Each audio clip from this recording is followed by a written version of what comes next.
क्या account freeze होने पर पुलिस आपको अरेस्ट कर सकती है? क्या साइबर कंप्लेन होने के बाद पुलिस अगर आपको कॉल करके इन्वेस्टिगेशन के लिए बुलाती है तो आपको थाने पे जाना चाहिए? क्या आपको पुलिस ऑफिसर के कहने पे किसी भी सादे पेज पे माफ़ीनामा लिखना चाहिए या साइन करवाना चाहिए, करना चाहिए? अगर इसी तरीके की समस्या से आप जूझ रहे हैं तो इस वीडियो को पूरा लास्ट तक देखिएगा। मैं एक एक पॉइंट में आपको क्लियर करूंगा कि आपके अकाउंट फ्रीज होने के बाद आपको पुलिस अरेस्ट कर सकती है या नहीं कर सकती है। आपको पुलिस ऑफिसर कॉल करके पर्सनली बुलाते हैं थाने पे तो आपको जाना चाहिए या नहीं जाना चाहिए? अगर जाना चाहिए तो कैसे जाना चाहिए? और अगर वहाँ पे आपको सादे पेज पे आपके तरफ से माफ़ीनामा लिखवाया जाता है तो आपको लिखना चाहिए या नहीं लिखना चाहिए, ये भी डिटेल्स में मैं आपको बताऊंगा।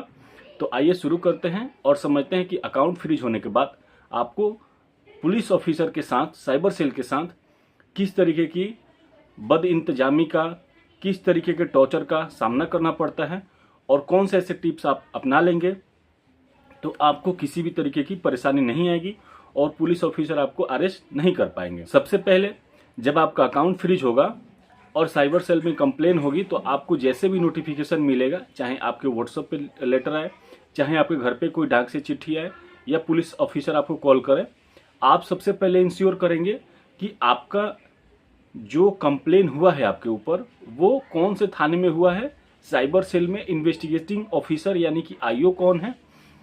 आपको सबसे पहले उसकी कंप्लेन की कॉपी लेनी है। कंप्लेन की कॉपी अगर आपको व्हाट्सएप पे मिल गई है या आपको बाई पोस्ट भी आ गया है तो आपको एक बार क्रॉस वेरीफाई करना है उस संबंधित थाने से कि ये कंप्लेन आपके ऊपर हुई है या नहीं हुई है। दूसरा, जब भी आपके ऊपर अकाउंट फ्रीज आपका हो जाता है, साइबर कंप्लेन बनती है, तो अभी के पहले के समय में क्या रहा है नहीं रहा है वो मुझे पता नहीं है, लेकिन आज के जो टाइम पे अकाउंट फ्रीज हो रहा है वो मोस्टली विदाउट एनी रीजन हो रहा है। एक चेन में अगर आपका अकाउंट आ रहा है तो अकाउंट फ्रीज कर दिया जा रहा है। जैसे मान लीजिए एक अकाउंट से साइबर फ्रॉड हुआ है और उस अकाउंट के साथ आपका जेन्युइन ट्रांजैक्शन है, विदाउट किसी प्रायर इन्फॉर्मेशन आपको दिए हुए और विदाउट कोई वैलिड प्रूफ होने के बाद भी साइबर सेल के पुलिस ऑफिसर क्या कर रहे हैं कि आपके अकाउंट को फ्रीज कर देना है। दिल्ली में 7.5 लाख अकाउंट फ्रीज किए गए हैं, जिसमें सबसे चौंकाने वाला एक आंकड़ा है करोल बाग में एक छोले कुलचे बेचने वाला छोटा सा दुकानदार जिसके अकाउंट में 150 रुपये का ट्रांजैक्शन किसी ऐसे अकाउंट से हुआ था जहां पे साइबर कंप्लेन रजिस्टर्ड थी उस अकाउंट पे, और उसी अकाउंट से उन्होंने छोले कुलचे बेचने वाले को 150 रुपये का पेमेंट कर दिया था। तो उस साइबर सेल के ऑफिसर ने बिना जांच पड़ताल किए हुए और उस छोले कुलचे बेचने वाले व्यापारी दुकानदार की परिस्थिति को समझे बिना उसके अकाउंट को सीज कर दिया, फ्रीज कर दिया, और उसके लिए उस बेचारे दुकानदार को दिल्ली हाई कोर्ट तक का चक्कर लगाना पड़ा और काफ़ी समय उसका बर्बाद हुआ, दुकानदारी उसकी तहस नहस हुई और कई तरीके के प्रोफेशनल, पर्सनल, फाइनेंशियल उसको दिक्कत का सामना करना पड़ा। तो अभी के टाइम पे जो सबसे बड़ी दिक्कत आ रही है वो ये आ रही है कि आपके अकाउंट को फ्रीज करने के पीछे कोई भी वैलिड फुल प्रूफ रीजन नहीं बताया जा रहा है और आपके अकाउंट को फ्रीज कर दिया जा रहा है। इसी तरीके की मानसिकता और कार्य में लापरवाही को देखते हुए अपने हिंदुस्तान के लगभग 4 हाई कोर्ट्स, जिसमें Gujarat high court, Delhi high court, Rajasthan high court और गुवाहाटी हाई कोर्ट का वर्डिक्ट आया है, ऑर्डर आया है कि आप विदाउट इन्फॉर्मेशन यानी कि जिस भी अकाउंट के ऊपर कंप्लेन है उसको विदाउट प्रायर इन्फॉर्मेशन दिए हुए आप अकाउंट को फ्रीज नहीं कर सकते, और जब अकाउंट फ्रीज करेंगे तो सिर्फ लियन अमाउंट को ही फ्रीज करेंगे। अब लियन अमाउंट क्या होता है वो समझ लीजिए। लियन अमाउंट वो अमाउंट होता है जितने पे की साइबर सेल का कंप्लेन है, किसी भी तरीके के रॉन्गफुल ट्रांजैक्शन का कंप्लेन है कि आपके अकाउंट में 10-12 लाख रुपए हैं लेकिन आपने मात्र 5,000 रुपये का साइबर सेल का कंप्लेन है, साइबर कंप्लेन है कि आपके अकाउंट से 5,000 रुपये का ट्रांजैक्शन हुआ है, तो वो सिर्फ लियन अमाउंट को ही ब्लैक कर सकते हैं, होल्ड कर सकते हैं। तो वो 5,000 रुपये ही होल्ड करेंगे, ऐसा वर्डिक्ट आया है ऑनरेबल राजस्थान हाई कोर्ट से। तो अब जैसा कि मैं पहले बता रहा था कि अकाउंट फ्रीज होने के बाद आपको अरेस्ट कर सकती है पुलिस या नहीं कर सकती है, तो मैं अगर सिर्फ हाँ और ना में जवाब दूं तो ना होगा, और उसका प्रोसेस क्या है उसको भी समझ लीजिए। देखिए, जब भी आपके ऊपर साइबर सेल की पुलिस कंप्लेन करती है, जब आपका अकाउंट फ्रीज करती है और आपको नोटिफिकेशन मिलता है, तो आप सबसे पहले कांटेक्ट करेंगे संबंधित थाने से। वहाँ से आप उसकी जो कॉपी होगी कंप्लेन की, एफआईआर की, वो कॉपी लेंगे, उसको वेरीफाई करवाएंगे।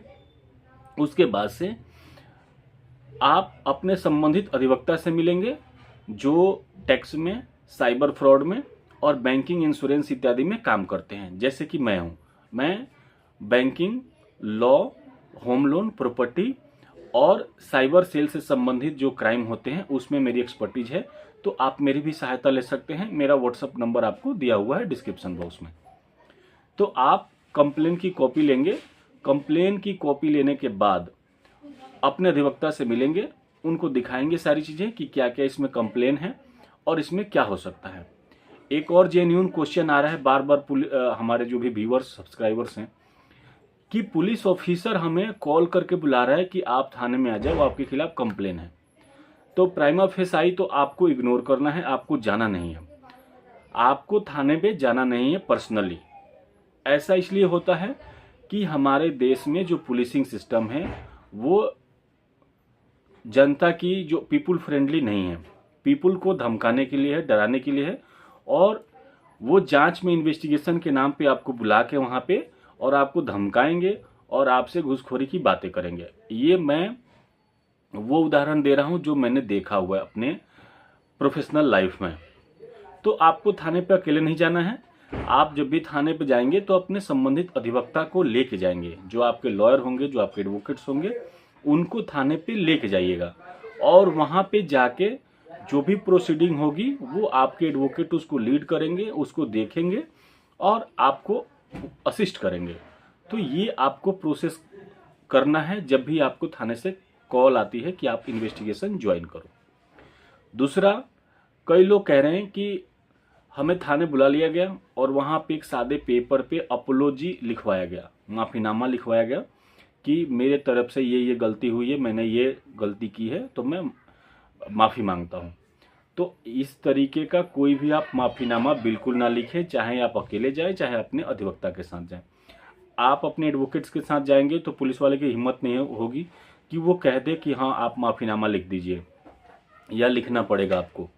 लेकिन आप अकेले जाते हैं तो पुलिस वाले आपको धमकाएंगे, आपसे माफ़ीनामा लिखवाएंगे और वो चाहते नहीं कि केस को डिटेल में उसको डिस्कशन किया जाए, उसको इन्वेस्टिगेट किया जाए, एक्चुअल जो भी रॉन्ग डूअर है उसको पकड़ा जाए, अरेस्ट किया जाए और उसको पनिश किया जाए। उनका रहता है कि कब कितना जल्दी इस केस को क्लोज कर दिया जाए तो उनकी जान बचे। तो उस केस में आपसे माफ़ीनामा लिखवा के आगे सबमिट कर देते हैं कि फलाने फलाने को हमने नाम आया, हमने उनको अप्रोच किया, वो आए और उन्होंने माफ़ी लिखा, माफ़ीनामा लिखा और इसको केस को क्लोज कर दिया जाएगा। उसी में वो आपसे कुछ लेन देन भी कर लेते हैं जो कि आप समझते हैं, यहाँ पे ज़्यादा डिस्कस करना जरूरी नहीं है। दूसरा, पुलिस आपको अरेस्ट कब करती है? जब आप ट्रांजैक्शन आपका बहुत ही एक क्रिमिनल नेचर के अकाउंट से हुआ हो, आपका रॉन्ग इंटेंशन हो, आपने जानबूझ के किया हो, आप किसी क्राइम में इन्वॉल्व हो, तभी आपको पुलिस अरेस्ट कर सकती है। और अरेस्टिंग का सिंपल सा प्रोविज़न है कि सेक्शन 41A का नोटिस पुलिस आपको देती है सीआरपीसी में। सेक्शन 41A का नोटिस का मतलब होता है कि पुलिस आपको ऑफिशियली इनवाइट करती है टू ज्वाइन इन्वेस्टिगेशन। जब 41A का नोटिस मिले तो अधिवक्ता से मिलिए और जब आपके एडवोकेट आपको परमिशन देते हैं तो आप पुलिस को ज्वाइन कीजिए। जो भी उनके सवाल होते हैं सवाल का जवाब दीजिए और आपके पास जो भी सफाई है, जो डॉक्यूमेंट्स है, उनको दीजिए। पुलिस बिना 41 का नोटिस दिए हुए आपको अरेस्ट नहीं करेगी। इस बात को ध्यान में रखिए, चाहे आप क्रिमिनल केस में हो चाहे सिविल केस में हो। दूसरा, जो ऑनलाइन गैम्बलिंग है या बेटिंग ऐप है, इनसे जब भी आप ट्रांजैक्शन करते हैं, पहले तो आप इन चीज़ों को अवॉइड करें कि ऐसे ट्रांजैक्शन ना करें।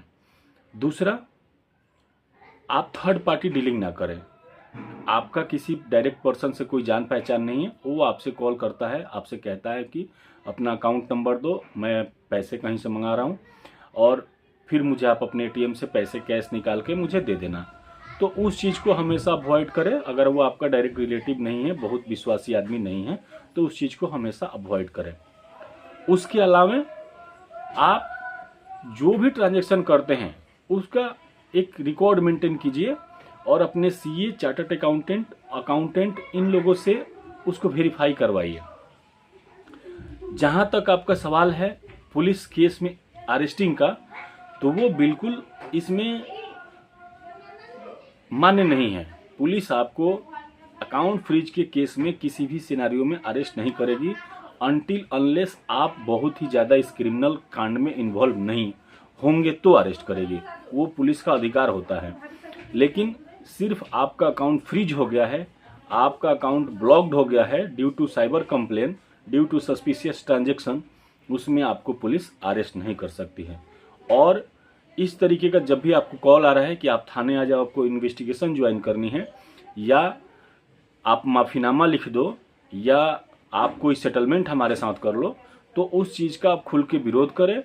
जो भारत सरकार ने एसओपी लॉन्च किया है, स्टैंडर्ड ऑपरेशन प्रोसीडिंग्स, जिसका नंबर है 1930, उस पे भी कॉल करके साइबर क्राइम डिपार्टमेंट का या जिस भी नंबर से आपको कॉल आ रहा है उसके खिलाफ कंप्लेन दर्ज करवाएं कि मेरे खिलाफ ऐसे ऐसे एक एप्लीकेशन या कंप्लेन फाइल हुई है साइबर थाने में और इस नंबर से मुझे कॉल आ रहा है और मुझे बताया जा रहा है कि आपको थाने आके माफीनामा लिखना है या इन्वेस्टिगेशन ज्वाइन करना है, नहीं तो आपके खिलाफ कार्रवाई होगी। ऑफिसर लगातार आपको कॉल करके आपको थाने आने के लिए बोल रहे हैं, थाने में आपके अपनी माफीनामा लिखवाने के लिए बोल रहे हैं या अपनी गलती को स्वीकार करने के लिए बोल रहे हैं, और आप गलत नहीं हैं।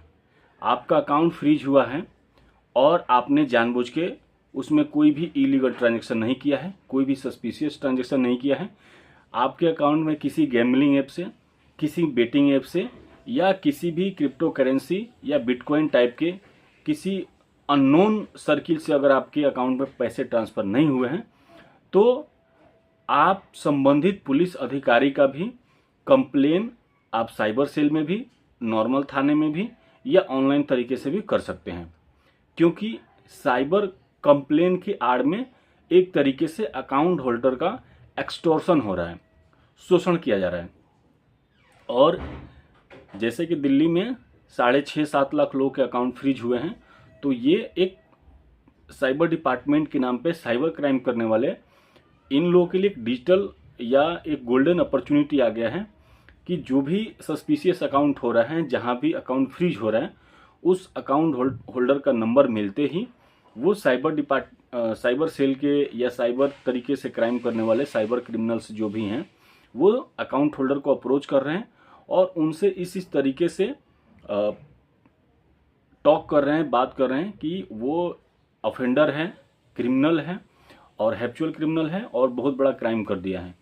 तो उसको किसी भी तरीके से डरा धमका के पुलिस के नाम पे फ्रॉड या ठगी भी की जा रही है।